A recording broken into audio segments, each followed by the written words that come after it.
Bonjour les enfants de Dieu, comment ça va la famille Jésus ADN? Nous sommes rendus à la fin de notre semaine qui ça passe avec un clic d'œil. Oh, c'est super.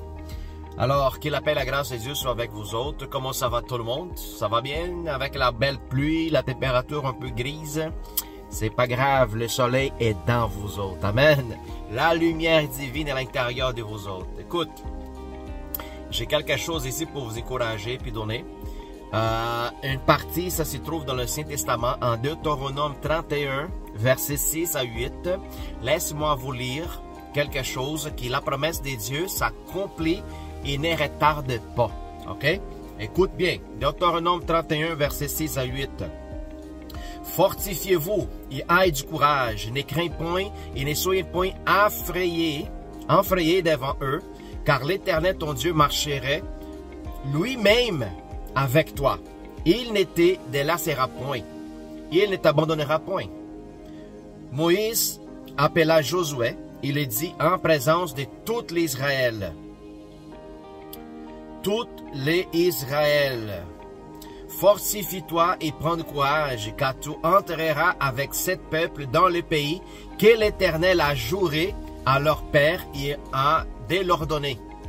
Et c'est toi qui les en mettra en possession. Verset 8. L'Éternel marchera lui-même devant toi.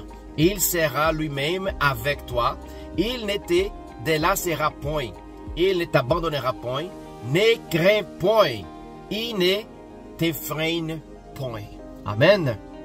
Alors, on voit ici que Moïse est en train de passer le ministère à Josué. C'est là qu'il a reçu du Seigneur de finaliser qu'est-ce que Dieu avait accompli sur le ministère de Moïse. Ça va dire ramener le peuple de l'esclavage à la terre promise.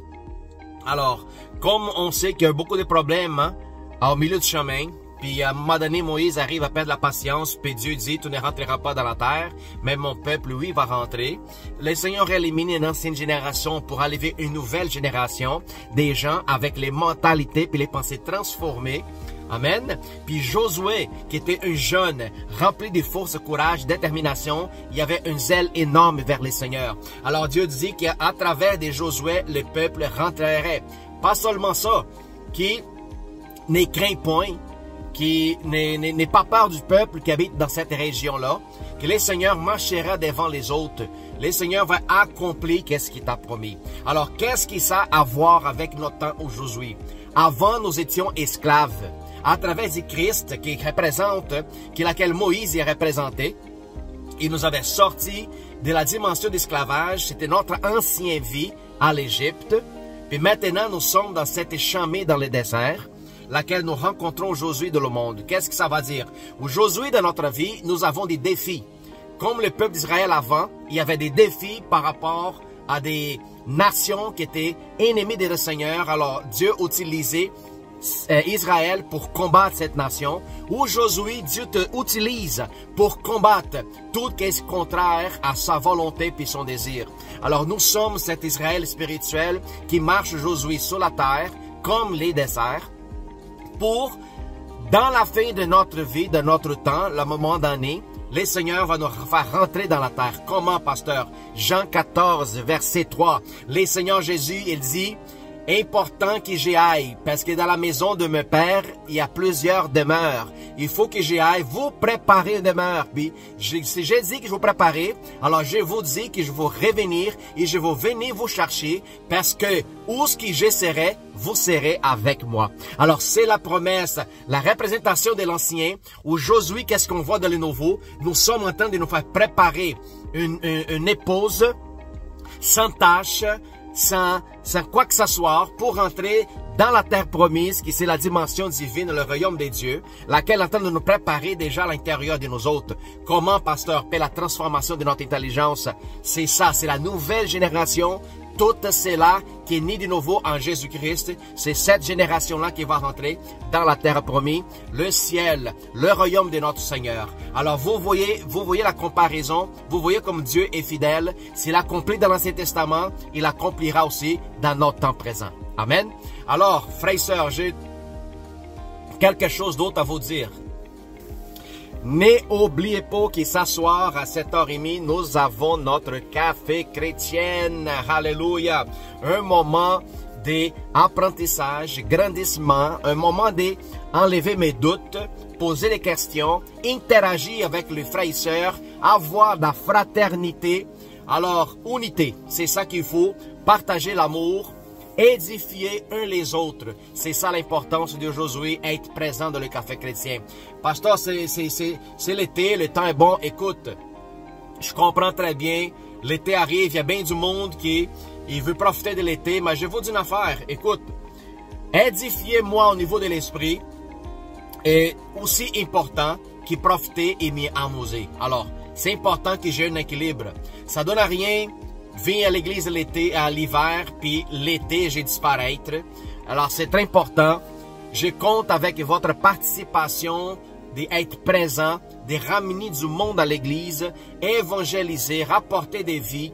C'est très important parce que quand il vous ramène quelqu'un à l'église, c'est important qu'il vous soit là et qu'il vous participe avec la personne à laquelle vous avez ramené.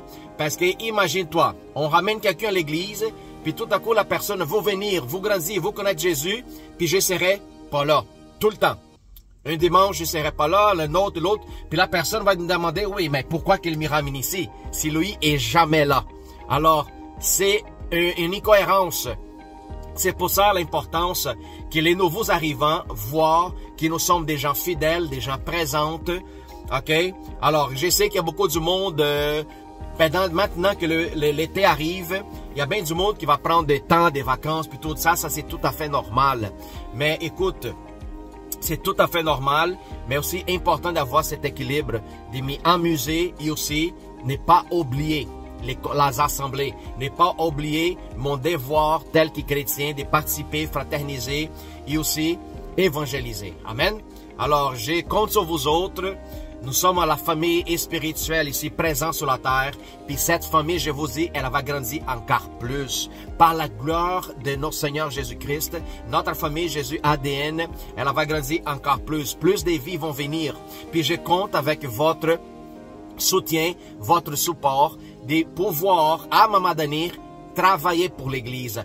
Devenir pas seulement un membre, mais quelqu'un qui a aussi le cœur et une implication au niveau du travail dans le corps du Christ, dans l'Assemblée, dans le ministère Jésus ADN. Alors, je compte avec vous tous au nom de Jésus. Puis c'est ça. On va se voir ce soir à 7h30. Puis n'oubliez pas, invitez du monde. Puis voilà. Que Dieu vous bénisse. Que la gloire de Dieu soit avec vous autres. Laisse la lumière jaillir. Puis soit les meilleurs de Christ sur la terre. Amen. Sois bénis et à plus tard. Alléluia.